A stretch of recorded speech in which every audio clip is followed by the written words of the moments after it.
नमस्कार दोस्तों, JR Bihar channel में आप लोगों का स्वागत है। तो क्या है आगे की खबर मैं आप लोगों को बताता हूं। सबसे पहले जो हमारे चैनल पे नए आए हैं, चैनल को सब्सक्राइब कीजिए, वीडियो को लाइक कीजिए।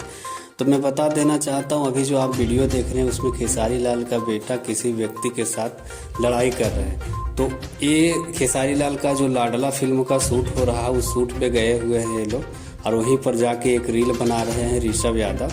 उसमें उनका फिल्म का जो प्रोड्यूसर है वो उनके साथ देखे जा रहे हैं। इस रील में दोनों मस्ती करते हुए नजर आ रहे हैं। तो लोगों को लग रहा है कि झगड़ा कर रहे हैं। वो झगड़ा नहीं कर रहे हैं, बल्कि वो एक दूसरे के साथ मस्ती कर रहे हैं। तो यामिनी सिंह और खेसारी लाल यादव का फिल्म जो है लाडला 2 आप लोगों को बहुत जल्द देखने के लिए मिलेगा। इसकी शूट जो है लगभग पूरी हो चुकी है। इसका ट्रेलर जैसे ही आता है मैं आप लोगों के बीच रिव्यू करने के लिए लेकर आऊँगा। धन्यवाद।